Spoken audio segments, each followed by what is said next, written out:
화려한 정치 무대 위에서 완벽해 보였던 한 여성의 인생이 한순간에 무너집니다. 20년 전 은밀작전의 그림자가 그녀를 찾아왔고 과거 전우였던 특전사 출신 용병의 입에서 나온 충격적인 한마디가 모든 것을 바꿔놓았어요.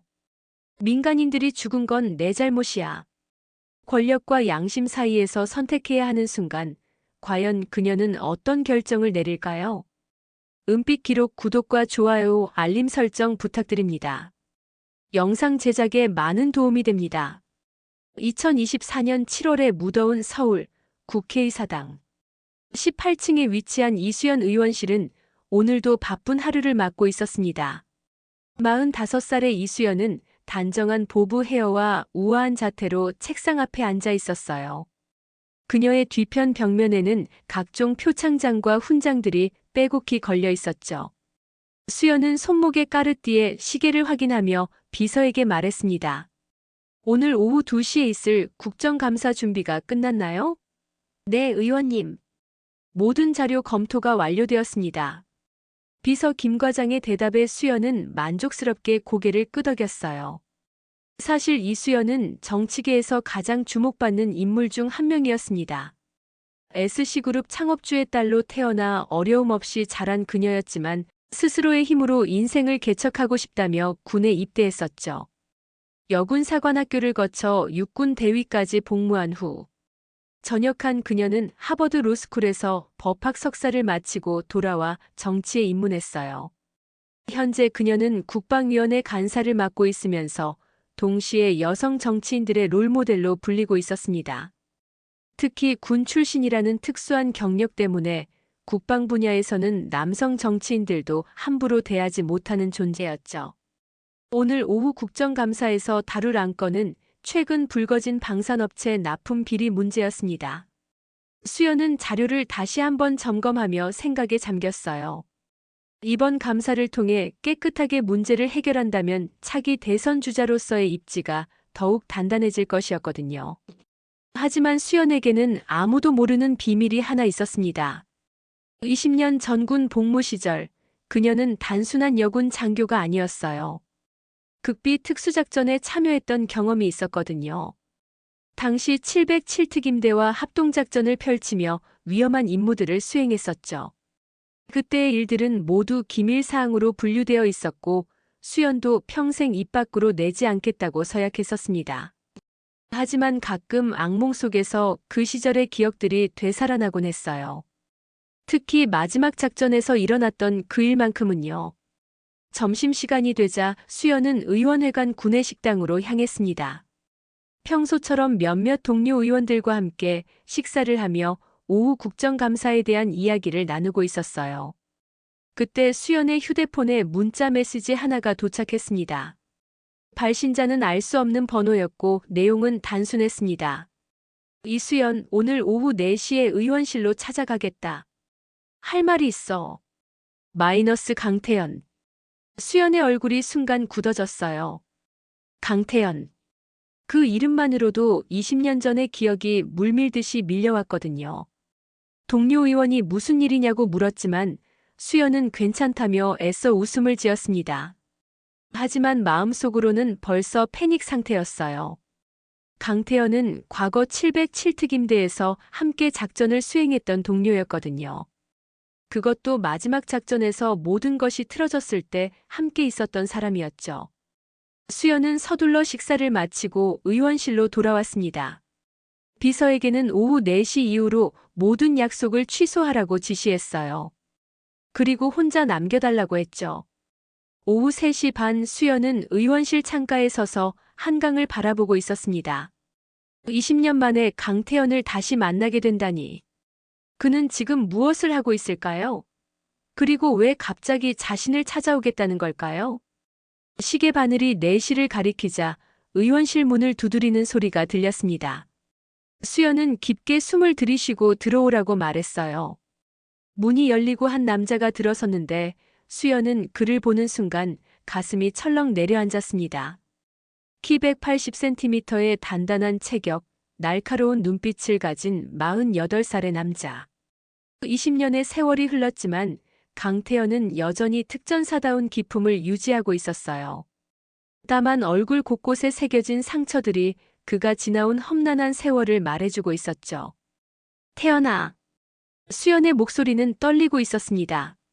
하지만 강태현의 표정은 차갑기만 했어요. 그는 의원실을 둘러보며 말했죠. 정말 잘 나가는구나. 이수연 의원님. 그의 목소리에는 비아냥거림이 가득했습니다. 수연은 당황하며 앉으라고 권했지만 강태현은 서 있겠다고 했어요. 그리고는 주머니에서 낡은 사진 한 장을 꺼내 책상 위에 던졌습니다. 사진 속에는 군복을 입은 젊은 남녀가 함께 찍혀 있었어요. 바로 20년 전의 이수연과 강태현이었죠. 하지만 사진의 가장자리는 누군가를 오려낸 듯 찢어져 있었습니다. 기억나나? 2004년 겨울, 북한 국경 근처에서 마지막으로 함께 찍은 사진 말이야. 강태현의 목소리는 점점 차가워지고 있었어요.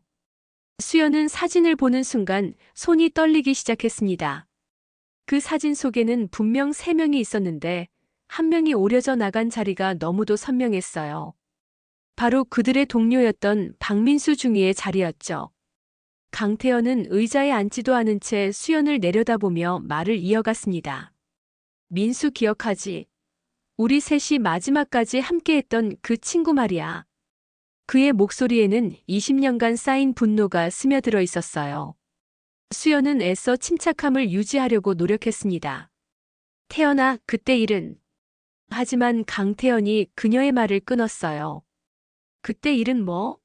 모든 게 작전상 어쩔 수 없는 일이었다고 할 거야.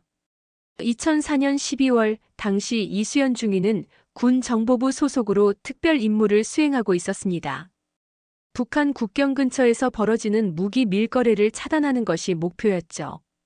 707특임대에서 파견된 강태현 중위와 박민수 중위가 그녀와 한 팀을 이루어 작전을 수행했어요. 그들의 임무는 단순해 보였습니다. 밀거래 현장을 확인하고 증거를 수집한 뒤 필요시 현장을 제압하는 것이었죠. 하지만 현실은 그렇게 간단하지 않았어요. 첫 번째 정찰에서 그들이 발견한 건 예상보다 훨씬 큰 규모의 조직이었습니다. 북한 간첩들뿐만 아니라 국내 브로커들, 그리고 놀랍게도 일부 군 관계자들까지 연루되어 있었거든요. 수연은 상부에 보고했지만 돌아온 답은 예상과 달랐어요. 작전 중단. 그것이 상부의 지시였습니다. 하지만 이유는 알려주지 않았죠. 단지 더 이상 개입하지 말고 철수하라는 명령뿐이었어요. 강태현과 박민수는 납득할 수 없다며 반발했습니다. 이미 확보한 증거들만으로도 충분히 거대한 조직을 소탕할 수 있었거든요. 특히 박민수는 자신의 고향이 국경 지역이라며 더욱 강하게 작전 지속을 주장했어요. 하지만 수연은 명령에 따라야 한다고 말했습니다. 군인은 상부의 명령에 절대 복종해야 한다는 것이 그녀의 신념이었거든요. 그날 밤 임시 숙소에서 3사람은 격렬하게 논쟁했어요. 민수야, 우리는 군인이야. 개인적인 감정으로 명령을 거부할 순 없어. 수연의 말에 박민수는 분노했습니다. 개인적인 감정? 우리 마을 사람들이 저들 때문에 고통받고 있는데 그게 개인적인 감정이라고. 강태현은 중간에서 2사람을 말렸지만 결국 의견 차이를 좁히지 못했어요. 그리고 그날 밤 박민수는 홀로 작전을 강행하기로 결심했습니다. 다음 날 새벽 박민수는 동료들에게 알리지 않고 혼자 밀거래 현장으로 향했어요. 하지만 그것은 함정이었습니다. 누군가 정보를 흘렸고 상대방은 이미 준비를 마친 상태였거든요. 총격전이 벌어졌고 박민수는 포위당한 상황에서 무전으로 도움을 요청했습니다. 강태현은 즉시 출동하려 했지만 수연이 막아섰어요. 명령 위반이라며요. 태연아, 안 돼. 우리가 나가면 더 큰 문제가 될 거야. 수연의 말에 강태현은 소리쳤습니다. 문제? 지금 민수가 죽어가고 있는데 문제가 뭐가 중요해? 하지만 수연은 끝까지 명령에 따라야 한다고 주장했어요. 그리고 그 사이 박민수의 무전은 끊어졌습니다. 마지막으로 들린 건 총성과 함께 끊어진 비명뿐이었죠. 강태현은 수연의 만류를 뿌리치고 현장으로 달려갔지만 이미 늦었어요. 박민수는 온몸에 총상을 입은 채 숨져 있었고 밀거래업자들은 모두 사라진 후였습니다. 그날 이후 강태현은 수연을 원망했어요. 내가 막지만 않았어도 민수는 살 수 있었을 거라고 말이죠. 수연은 그저 명령에 따랐을 뿐이라고 변명했지만 강태현의 마음속 상처는 아물지 않았습니다. 더욱 충격적인 건 그 후에 밝혀진 진실이었어요. 작전 중단 명령을 내린 상부의 일부 인사들이 실제로는 그 밀거래 조직과 연결되어 있었다는 것이었죠. 수연의 아버지가 운영하는 SC그룹도 간접적으로 연루되어 있었고요. 하지만 모든 것은 은밀히 덮어졌습니다. 박민수의 죽음은 작전 중 순직으로 처리되었고 진짜 원인은 기밀로 분류되었어요. 수연과 강태현은 평생 입을 다물겠다는 서약서에 서명해야 했죠. 현재 의원실에서 강태현은 그때의 분노를 그대로 간직하고 있었습니다. 20년이 지났지만 그에게는 어제 일처럼 생생했어요. 너는 그 후로 승승장구했지. 전역하고 하버드 가고 정치인 되고. 하지만 민수는 26에 죽어서 지금까지도 차가운 땅 속에 묻혀 있어. 강태현의 목소리는 점점 거칠어졌습니다. 수연은 변명하고 싶었지만 할 말이 없었어요. 실제로 그녀는 그 일 이후 모든 것이 순조롭게 풀렸거든요. 아버지의 영향력도 있었지만 무엇보다 그 사건을 묻어두었기 때문에 가능한 일이었죠. 그러면 이제 와서 뭘 어떻게 하자는 거야? 수연이 물었을 때 강태현은 차가운 미소를 지었습니다. 간단해. 진실을 밝히는 거야. 내가 스스로 고백하든 아니면 내가 세상에 알리든. 20년 전 그날 밤 무슨 일이 있었는지, 누가 정보를 흘렸는지, 왜 작전 중단 명령이 내려왔는지 모든 걸 말이야. 수연의 얼굴은 창백해졌습니다. 만약 그 일이 세상에 알려진다면 그녀의 정치 생명은 끝장날 뿐만 아니라 아버지의 회사도 큰 타격을 받을 것이었어요. 태연아, 제발. 하지만 강태연은 이미 돌아서고 있었습니다. 일주일 줄게. 그 안에 스스로 진실을 밝히지 않으면 내가 직접 나서겠어. 그리고 이번엔 민수처럼 당하지 않을 거야. 강태연이 문을 나서며 마지막으로 던진 말이 수연의 가슴에 비수처럼 꽂혔습니다. 이제 그녀에게 남은 시간은 정확히 일주일 뿐이었어요. 강태연이 의원실을 나선 후 수연은 한동안 움직일 수가 없었습니다. 20년 전의 기억들이 파도처럼 밀려와 그녀를 짓눌렀어요. 특히 박민수의 마지막 무전 소리가 귓가에 맴돌았죠. 수연아, 태연아. 도와줘. 한편 강태연은 국회의사당을 나서며 깊은 한숨을 내쉬었습니다. 20년 만에 다시 만난 수연은 여전히 예뻤지만 그녀의 눈에서는 과거의 순수함을 찾을 수 없었어요. 권력의 맛을 본 정치인의 계산적인 시선만이 남아 있었죠. 태연은 주차장에 세워둔 검은색 SUV에 올라탔습니다. 차량 뒷좌석에는 두꺼운 파일들이 놓여 있었어요. 지난 20년간 그가 수집한 증거들이었죠. 사진, 문서, 증언 녹음 파일까지 모든 것이 정리되어 있었습니다. 강태현의 현재 직업은 민간 군사업체 피닉스 시큐리티의 대표였어요. 전 세계를 무대로 용병 활동을 하며 위험한 임무들을 수행하고 있었죠. 하지만 그 모든 활동의 진짜 목적은 단 하나였습니다. 20년 전 친구의 죽음에 대한 진실을 밝히는 것이었거든요. 전역 후 태연은 처음엔 평범한 삶을 살려고 했어요. 보안업체에 취직해서 성실히 일했죠. 하지만 박민수의 죽음에 대한 의문은 계속 그를 괴롭혔습니다. 공식 기록에는 작전 중 순직이라고 되어 있었지만 태연은 그날 밤의 진실을 알고 있었거든요. 시간이 지나면서 태연은 더 많은 사실들을 알게 되었어요. 그날 밤 작전 중단 명령을 내린 김대령이 전역 후 SC그룹의 고문으로 들어간 것, 밀거래에 연루된 브로커들이 모두 가벼운 처벌만 받고 풀려난 것, 그리고 수연이 그 모든 걸 알면서도 침묵을 지킨 것까지요. 분노는 복수심으로 바뀌었고 태연은 체계적으로 준비를 시작했습니다. 용병이 된 것도 그런 이유였어요. 세계 각지에서 임무를 수행하며 정보 수집 능력을 키우고 동시에 20년 전 사건과 관련된 증거들을 하나씩 모아갔죠. 태연이 차를 몰고 도착한 곳은 서울 외곽의 한 창고였습니다. 피닉스 시큐리티의 임시 사무소로 사용하고 있는 곳이었어요. 창고 안에는 각종 첨단 장비들과 함께 거대한 화이트보드가 설치되어 있었습니다. 화이트보드에는 복잡한 인물 관계도가 그려져 있었어요.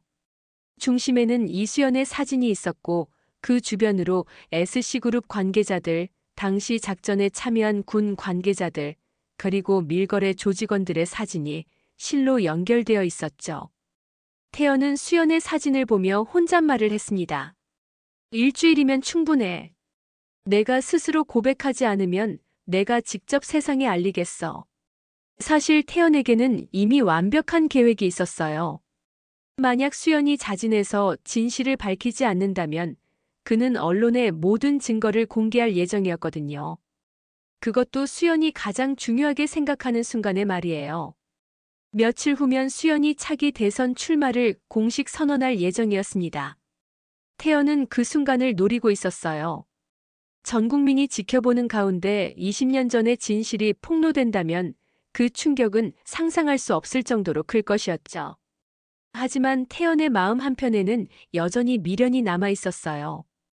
과거 수연은 정의감이 강하고 원칙을 중시하는 사람이었거든요. 혹시 그녀가 스스로 진실을 밝힐 수도 있다는 희망을 완전히 포기할 수는 없었습니다. 태연은 휴대폰을 꺼내 오래된 연락처를 찾았어요. 박민수의 여동생 박은희의 번호였죠. 은희는 현재 NGO 단체에서 일하며 사회정의 실현을 위해 활동하고 있었습니다. 은희야, 나야. 강태연. 오빠. 정말 오랜만이에요. 어떻게 지내세요? 잘 지내고 있어. 그런데 오빠 일 때문에 연락했어. 은희는 오빠의 죽음에 대한 진실을 알고 있었어요. 태연이 몇 년 전 모든 걸 털어놓았거든요. 처음에는 분노했지만 시간이 지나면서 은희도 진실이 밝혀지기를 바라게 되었습니다. 드디어 그때가 온 건가요?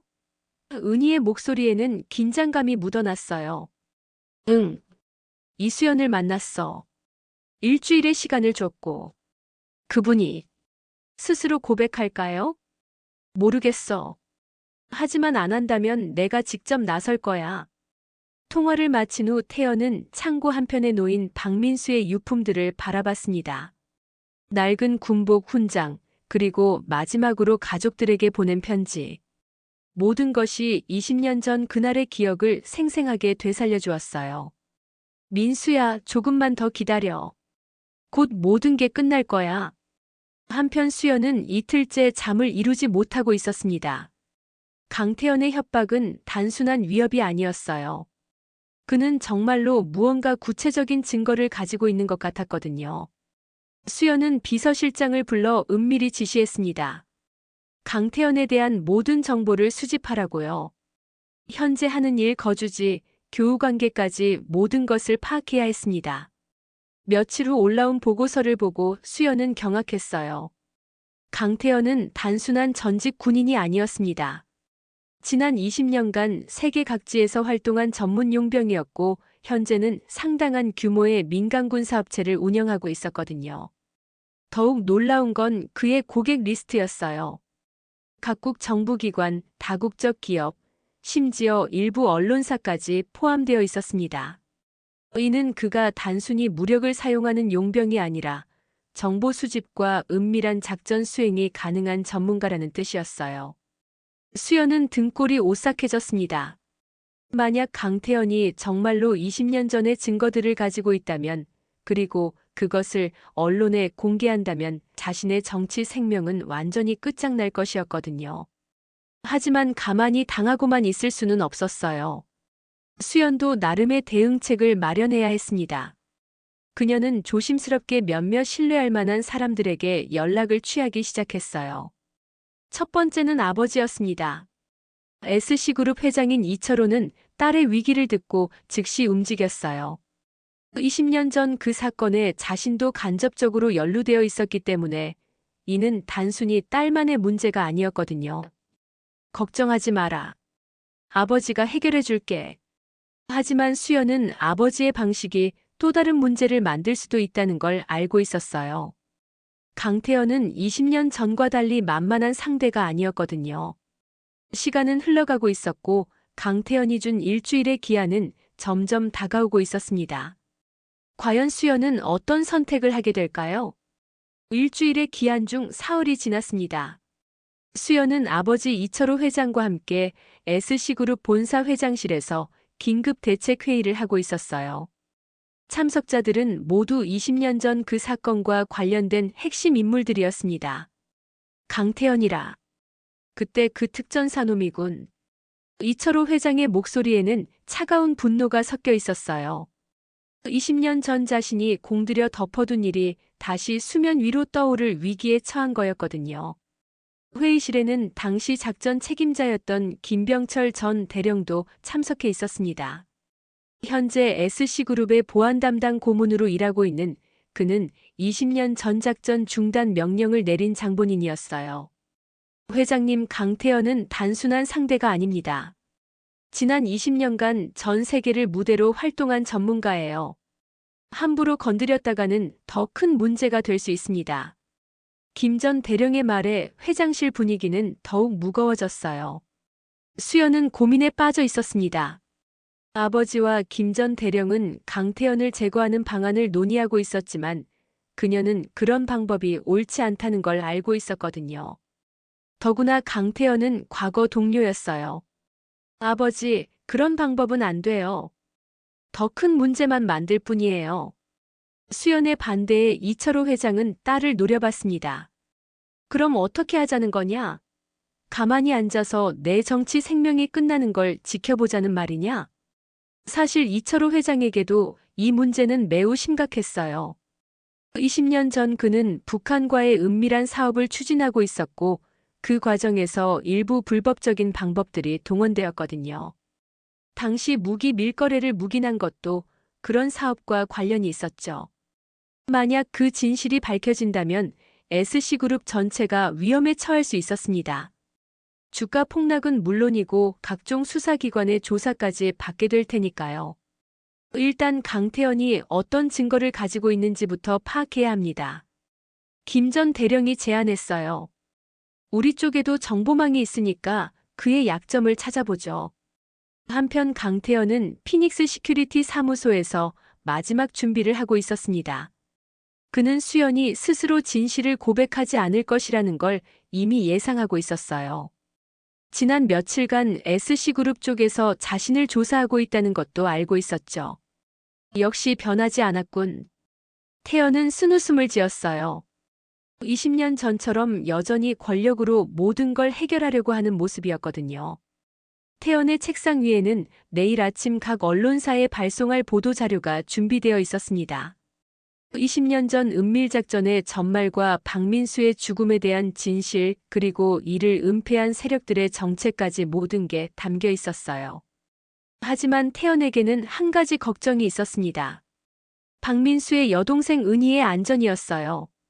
만약 자신이 진실을 폭로한다면 SC그룹 측에서 은희에게 해를 가할 수도 있었거든요. 태연은 휴대폰을 들고 은희에게 전화를 걸었습니다.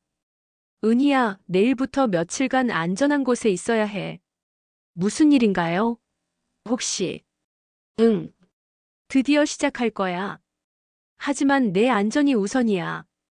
은희는 이미 예상하고 있었던 일이었어요. 그녀도 오빠의 죽음에 대한 진실이 밝혀지기를 바라고 있었지만 동시에 두려움도 있었거든요. 오빠를 위해서라면 저도 각오는 되어 있어요. 하지만 태연 오빠가 위험해지는 건 원하지 않아요. 걱정하지 마. 나는 20년간 이 순간을 준비해왔어. 그들이 함부로 할 수 있는 상대가 아니야. 통화를 마친 태연은 창고 한편에 설치된 첨단 보안 시설들을 점검했어요. 각종 감시 카메라와 경보장치, 그리고 비상시를 대비한 무기들까지 모든 게 완벽하게 준비되어 있었습니다. 다음 날 새벽 수연은 악몽에서 깨어났어요.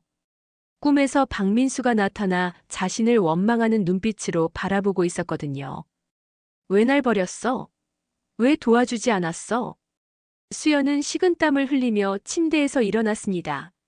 시계를 보니 새벽 5시였어요. 강태현이 준 일주일 기한까지 이제 이틀밖에 남지 않았습니다. 휴대폰을 확인해 보니 아버지로부터 온 메시지가 있었어요. 모든 준비가 끝났다. 오늘 저녁 회사로 와라. 수연은 불안한 마음으로 그날 하루를 보냈습니다.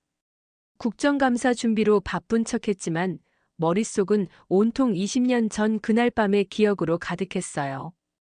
저녁이 되어 SC그룹 본사에 도착한 수연은 놀라운 광경을 목격했습니다.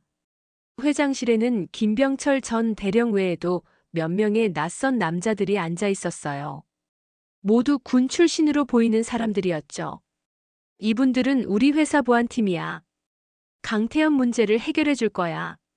이철호 회장의 말에 수연은 경악했습니다. 아버지, 설마. 걱정하지 마라. 단순히 협박만 할 거야. 입을 다물고 조용히 지내라고 말이지. 하지만 수연은 아버지의 말을 믿을 수 없었어요. 그 사람들의 눈빛에서 살기가 느껴졌거든요. 안 돼요. 그런 식으로는 절대 해결되지 않아요. 수연은 회장실을 뛰쳐나왔어요.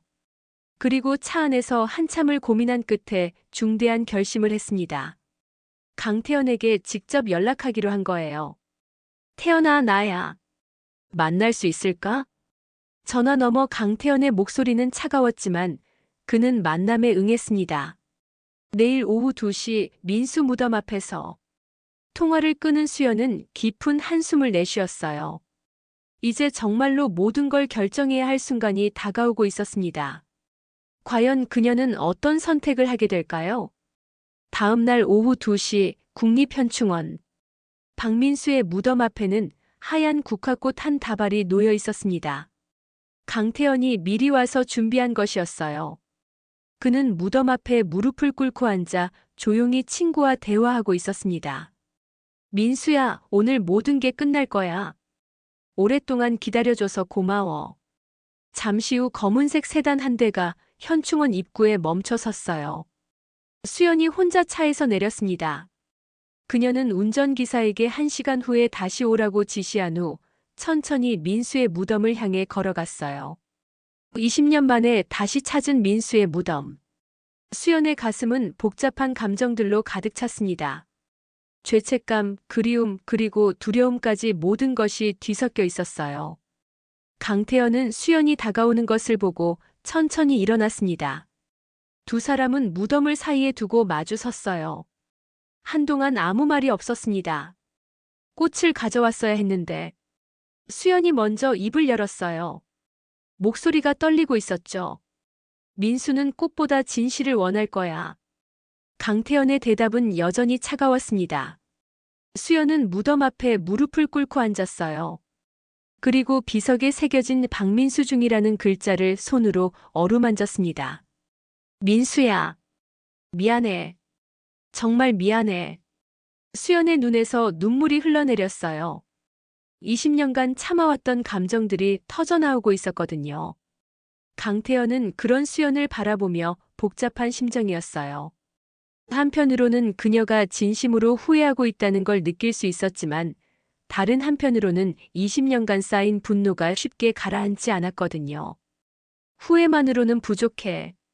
민수는 이미 죽었고 진실은 여전히 묻혀 있어.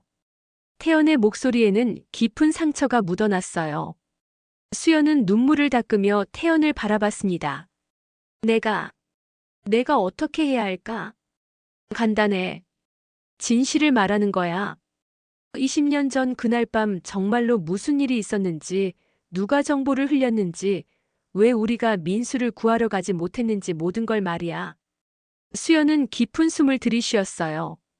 그리고 마침내 20년간 숨겨왔던 진실을 털어놓기 시작했습니다. 그날 밤, 작전 중단 명령이 내려오기 전에 이미 알고 있었어. 밀거래 조직에 우리 정부 관계자들이 연루되어 있다는 걸. 수연의 목소리는 점점 작아져 갔어요. 강태현의 표정이 굳어졌습니다. 알고 있었다고. 응. 김병철 대령이 미리 귀띔해줬어. 이 작전은 애초부터 보여주기식이었다고. 진짜 목적은 다른 곳에 있었다고. 그럼 민수가 혼자 나간다고 했을 때 왜 말리지 않았어? 왜 진실을 얘기하지 않았냐고. 수연은 고개를 떨고 왔어요. 무서웠어. 내 아버지 회사도 연루되어 있었거든. 만약 진실이 밝혀지면 우리 가족 전체가 위험해질 수 있었어. 그래서 민수를 희생시킨 거야? 태연의 목소리가 떨렸습니다. 아니야. 그런 건 아니었어. 정말 민수를 막으려고 했는데. 하지만 그 애가 너무 고집을 부렸잖아. 그리고 설마 정말 죽을 줄은. 설마가 아니야. 태연이 소리쳤어요.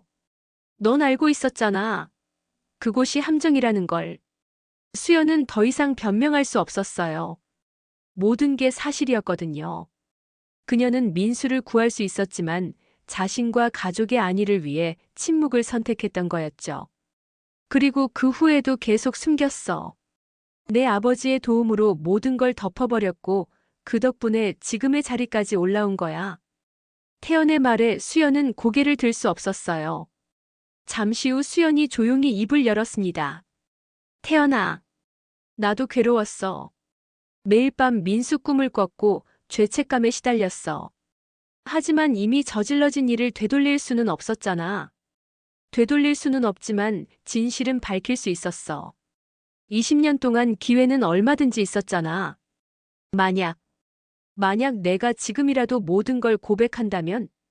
수연이 조심스럽게 물었어요. 태연은 잠시 고민했습니다. 사실 그가 원하는 건 단순한 복수가 아니었어요. 민수의 명예를 회복시키고 진실을 세상에 알리는 것이었거든요. 국정감사장에서 직접 고백해 모든 언론이 지켜보는 가운데 20년 전 그날 밤의 진실을 모두 털어놔. 태연의 제안에 수연은 깜짝 놀랐어요. 그럼 내 정치 생명은 완전히 끝나는 거야. 당연하지. 하지만 그게 민수에 대한 최소한의 예의야. 수연은 한참을 고민했어요. 자신의 모든 것을 포기하고 진실을 고백할 것인가, 아니면 끝까지 버틸 것인가. 하지만 민수의 무덤 앞에서 더 이상 거짓말을 할 수는 없었습니다. 알겠어.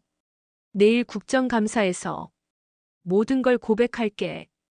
태연은 수연의 말을 믿을 수 없었어요. 정말이야? 응.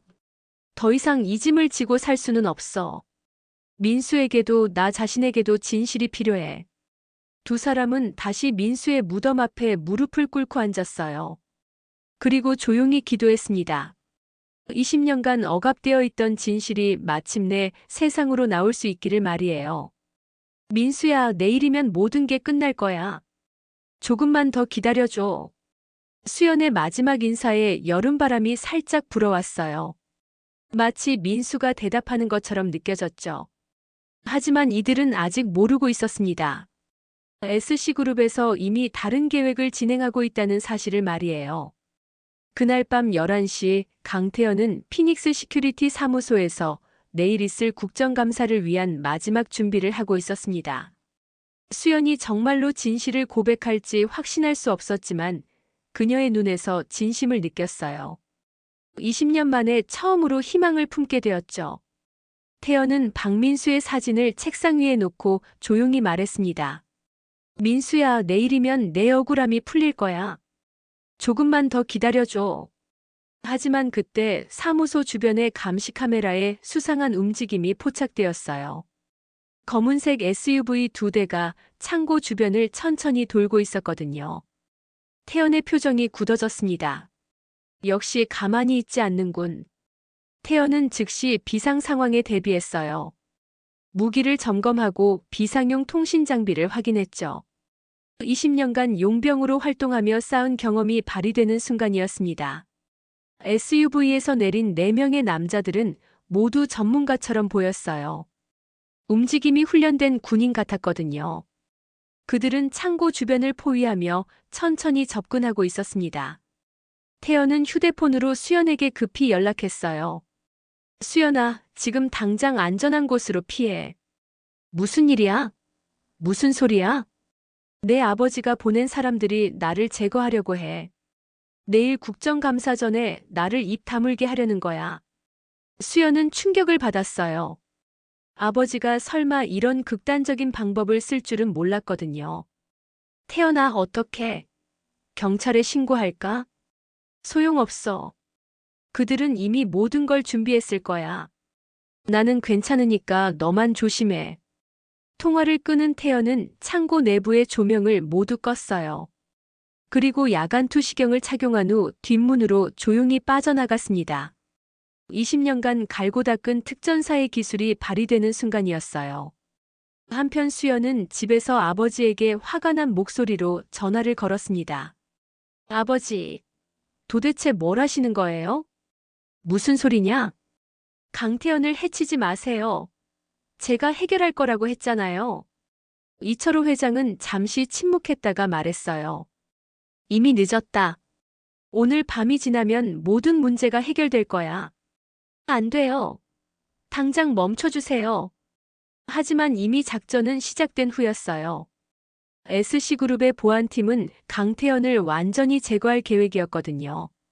단순한 협박이 아니라 영구적인 해결책을 원했던 거죠. 창고 주변에서는 조용한 추격전이 벌어지고 있었습니다. 태연은 어둠을 이용해 교묘하게 추격자들을 따돌리고 있었어요. 하지만 상대방도 만만치 않았습니다. 전직 특수부대 출신들로 구성된 팀이었거든요. 목표를 놓쳤습니다. 건물 뒤편으로 도주한 것 같습니다. 추격팀의 무전 소리가 들렸어요. 괜찮다. 어차피 갈 곳은 정해져 있어. 박민수 무덤 쪽을 확인해봐. 팀장의 지시에 태연은 소름이 돋았습니다. 그들은 자신의 행동 패턴까지 파악하고 있었던 거예요. 태연은 재빠르게 판단했어요. 이곳에 더 머물러 있으면 위험했습니다. 그는 미리 준비해둔 비상용 오토바이를 타고 현충원을 향해 달렸어요. 국립현충원에 도착한 태연은 민수의 무덤 앞에 숨어 있었습니다. 만약 여기서 자신에게 무슨 일이 생긴다면 최소한 친구 곁에서 마지막을 맞고 싶었거든요. 민수야, 미안해. 내 복수를 제대로 해주지 못할 것 같아. 태연은 권총을 점검하며 마지막 준비를 했어요. 잠시 후 현충원 입구에 검은색 SUV가 나타났습니다. 예상대로 그들이 따라온 거였어요. 태연은 무덤 뒤에 숨어서 상황을 지켜봤습니다. 4명의 남자가 차에서 내려 조심스럽게 무덤가를 수색하기 시작했어요. 그들 모두 권총을 들고 있었습니다. 이는 단순한 협박이 아니라 정말로 제거하려는 의도였던 거죠. 강태연, 나와라. 대화하자. 팀장이 큰 소리로 외쳤어요. 하지만 태연은 움직이지 않았습니다. 대화할 생각이 전혀 없다는 걸 알고 있었거든요. 그때 갑자기 다른 방향에서 자동차 소리가 들렸어요. 누군가 현충원으로 들어오고 있었습니다. 추격팀은 당황했어요. 예상하지 못한 변수였거든요. 차에서 내린 사람은 놀랍게도 수연이었어요. 그녀는 아버지의 만류를 뿌리치고 직접 현장에 온 거였습니다. 당신들 뭐 하는 거예요? 수연이 추격팀을 향해 소리쳤어요. 의원님, 여기 왜 오셨습니까? 위험합니다. 팀장이 당황하며 대답했어요. 위험한 건 당신들이에요. 당장 그 총을 내려놔요. 수연의 등장으로 상황은 복잡해졌어요. 추격팀은 수연 앞에서 강태연을 해칠 수 없었거든요. 그러면 나중에 더 큰 문제가 될 수 있었으니까요. 태연은 수연의 용기에 놀랐어요. 설마 그녀가 자신을 구하러 올 줄은 몰랐거든요. 20년 전에 수연이 돌아온 것 같았습니다. 수연아, 위험해. 여기서 나가. 태연이 무덤 뒤에서 소리쳤어요. 안 돼. 나도 여기 있을 거야. 이 사람들이 당신에게 해를 가한다면 내가 증인이 될 거예요. 수연의 말에 추격팀은 난처해졌어요. 계획이 완전히 틀어진 거였죠. 팀장은 본부의 상황을 보고했습니다. 목표 제거 불가능. 이수연 의원이 현장에 있습니다. 뭐라고? 철수해라. 당장 철수하라고. 결국 추격팀은 아무것도 하지 못하고 철수해야 했어요. 수연의 기지로 태연의 목숨이 구해진 거였습니다. 추격팀이 떠난 후 수연과 태연은 민수의 무덤 앞에서 다시 만났어요. 고마워, 수연아. 내가 아니었다면. 미안해, 태연아. 아버지가 이런 일을 벌일 줄 몰랐어. 이제 정말로 내일이 마지막 기회야. 만약 내가 고백하지 않으면 나는 다른 방법을 써야 해. 수연은 고개를 끄덕였어요. 알아. 내일 국정감사에서 모든 걸 고백할게. 약속해. 하지만 두 사람 모두 알고 있었어요. 이제부터가 진짜 힘든 싸움이 시작될 거라는 것을 말이에요. 국정감사 당일 2024년 7월 15일 국회 국정감사장은 긴장감으로 가득했습니다. 오늘 이수연 의원이 방산업체 납품 비리에 대해 질의할 예정이었거든요. 하지만 아무도 모르고 있었어요. 오늘 이 자리에서 20년 전의 충격적인 진실이 폭로될 거라는 사실을 말이에요. 수연은 의원석에 앉아 있으면서도 마음이 편치 않았어요. 어젯밤 아버지로부터 수차례 전화가 왔었거든요. 마지막 순간까지 고백을 막으려고 했었죠. 수연아, 아직 늦지 않았어. 다시 생각해봐라. 이철호 회장의 목소리에는 절박함이 묻어났었어요. 하지만 수연의 결심은 흔들리지 않았습니다. 아버지, 저는 더 이상 거짓 속에서 살고 싶지 않아요. 민수와 태연에게, 그리고 저 자신에게 진실이 필요해요. 감사장 방청석에는 강태연이 앉아 있었어요. 그는 수연이 정말로 약속을 지킬지 지켜보고 있었습니다. 만약 그녀가 마지막 순간에 마음을 바꾼다면 자신이 직접 나설 준비도 되어 있었거든요. 오전 10시 국정감사가 시작되었습니다. 처음 몇 시간은 예정된 대로 방산업체 비리에 대한 질의가 이어졌어요. 수연도 몇 가지 날카로운 질문을 던졌습니다. 증인께서는 이번 납품 과정에서 특혜를 받은 사실이 있습니까? 아니요, 의원님. 모든 절차는 공정하게 진행되었습니다. 하지만 수연의 마음은 이미 다른 곳에 가 있었어요. 20년 전 그날 밤의 기억들이 계속 떠올랐거든요. 박민수의 마지막 무전, 강태연의 절규, 그리고 자신의 비겁한 선택까지 모든 것이 생생했습니다. 오후 2시 드디어 수연의 마지막 질의 시간이 되었어요. 위원장이 이수연 의원에게 발언권을 주었습니다. 이수연 의원님, 질의하십시오. 수연은 천천히 일어났어요. 그리고 준비해온 질의서를 내려놓았습니다. 이제 그 종이는 필요 없었거든요. 위원장님, 그리고 국민 여러분. 저는 오늘 이 자리에서 방산업체 비리보다 더 중요한 이야기를 하려고 합니다. 갑작스러운 발언에 감사장이 술렁거렸어요. 위원장도 당황한 표정이었죠. 의원님, 오늘 감사 주제는. 위원장님, 제가 할 말은 오늘 감사 주제와 밀접한 관련이 있습니다. 20년 전 은밀히 묻힌 진실이 오늘의 비리와 연결되어 있거든요. 수연의 목소리는 떨렸지만 단호했어요. 방청석의 강태연은 긴장한 표정으로 그녀를 바라봤습니다. 20년 전인 2004년 12월 저는 육군 중위로서 북한 국경 근처에서 특수작전에 참여했습니다. 당시 707특임대 소속 강태연 중위, 박민수 중위와 함께 무기 밀거래 조직을 수사하는 임무였습니다. 감사장이 조용해졌어요. 모든 사람이 수연의 말에 집중하고 있었거든요. 언론인들은 급히 메모를 하기 시작했습니다. 하지만 그 작전은 처음부터 보여주기식이었습니다. 왜냐하면 수연은 잠시 숨을 고르고 계속했어요. 그 밀거래 조직에는 우리 정부 관계자들과 일부 기업체가 연루되어 있었기 때문입니다.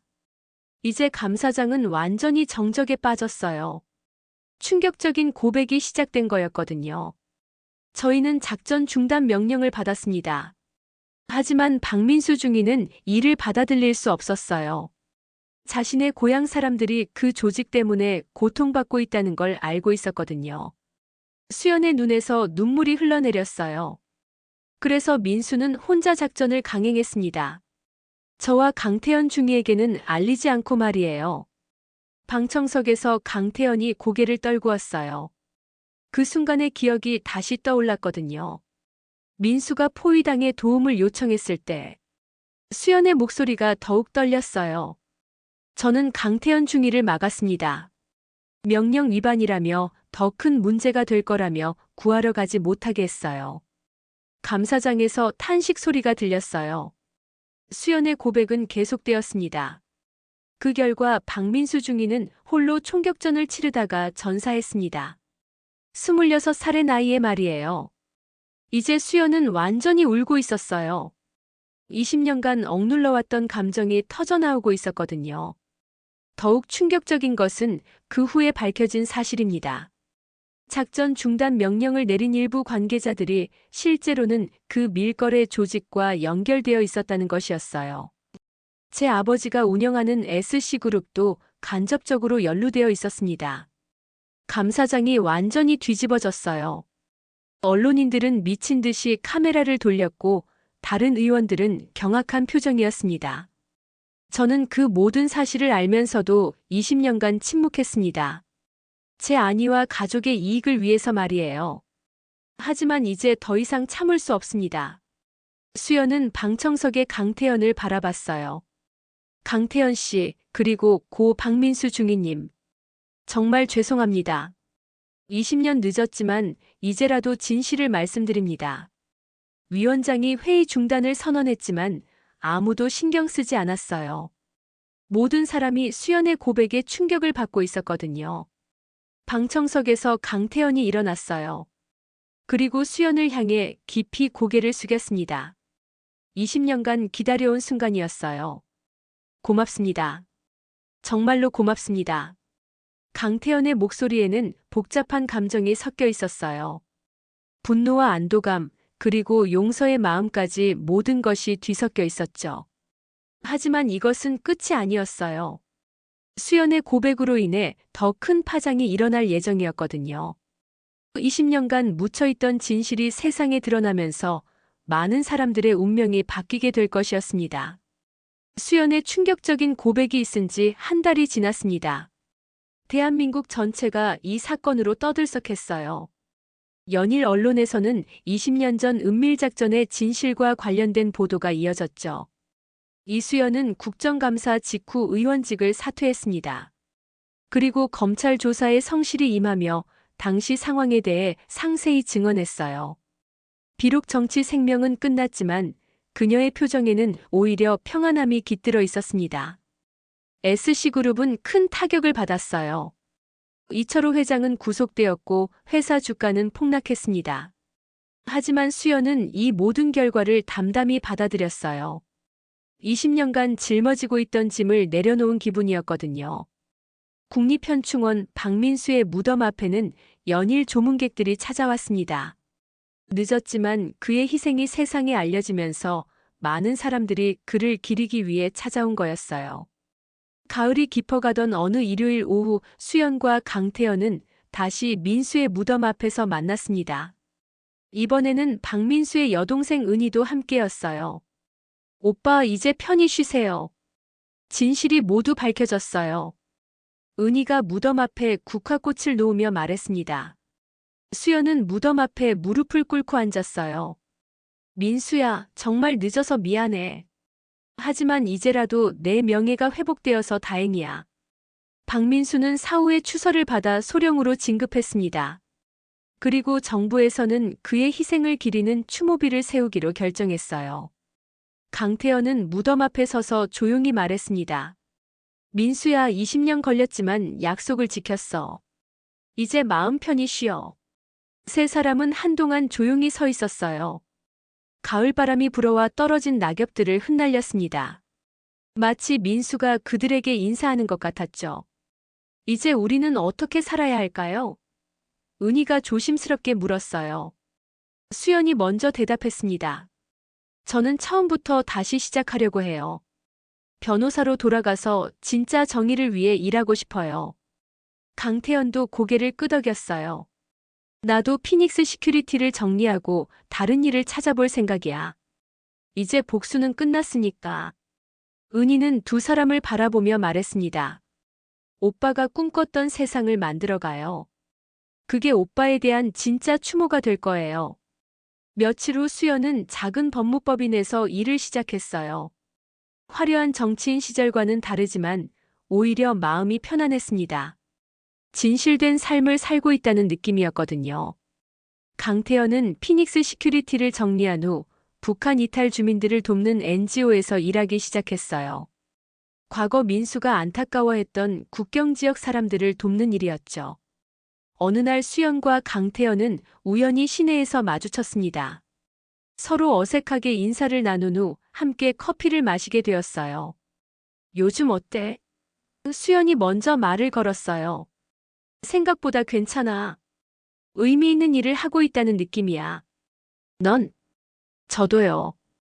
비록 예전만큼 화려하지는 않지만 진짜 도움이 필요한 사람들을 돕고 있어요. 두 사람은 잠시 침묵했다가 수연이 말했습니다. 태연아, 우리 다시 친구가 될 수 있을까? 강태연은 미소를 지었어요. 물론이지. 민수도 그걸 원할 거야. 그 후로 두 사람은 종종 만나 근황을 나누었습니다. 20년간의 오해와 원망이 완전히 사라진 건 아니었지만 서로를 이해하려고 노력했어요. 1년 후 박민수 추모비 제막식이 열렸습니다. 수연과 강태연 그리고 은희는 함께 참석했어요. 추모비에는 이런 글귀가 새겨져 있었습니다. 조국과 동료를 위해 목숨을 바친 박민수 소령을 기리며 그의 희생이 헛되지 않도록 우리는 기억하겠습니다. 제막식 후 세 사람은 다시 민수의 무덤을 찾았어요. 민수야, 내 이름이 세상에 제대로 알려졌어.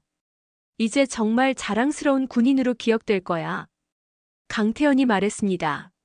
수연도 덧붙였어요. 그리고 너 덕분에 우리도 진짜 중요한 게 뭔지 깨달았어. 고마워, 민수야. 은희는 눈물을 글썽이며 말했습니다. 오빠, 이제 정말 편히 쉬세요. 우리가 오빠의 뜻을 이어가겠어요. 해가 지고 있었어요. 세 사람은 무덤 앞에서 마지막 인사를 나누고 함께 돌아갔습니다. 20년간의 긴 여행이 드디어 끝난 거였죠. 그들의 모습을 보며 석양이 따뜻하게 비춰주었습니다. 마치 민수가 그들의 새로운 시작을 축복해주는 것 같았어요. 진실은 때로 아픔을 주지만 결국 모든 사람을 자유롭게 해줍니다. 수연과 강태연 그리고 은희는 이제 과거의 그림자에서 벗어나 새로운 삶을 시작할 수 있게 되었어요. 박민수의 희생은 헛되지 않았습니다. 그의 죽음이 20년 후 진짜 정의를 불러왔고 많은 사람들에게 용기를 주었거든요. 이것이 바로 진정한 용기의 의미였습니다. 잘못을 인정하고 바로잡으려는 마음, 그리고 과거의 실수를 되풀이하지 않겠다는 다짐 말이에요. 오늘의 사연 재미있게 들으셨나요? 만약 여러분이 이수연의 입장이었다면 어떤 선택을 하셨을까요? 권력과 양심 사이에서 과연 옳은 길을 선택할 수 있을까요? 댓글로 여러분의 생각을 들려주세요. 내일은 더 재미있는 은빛 기록으로 찾아뵙겠습니다. 잊지 말고 구독과 좋아요, 알림 설정 부탁드립니다. 영상 제작에 많은 도움이 됩니다.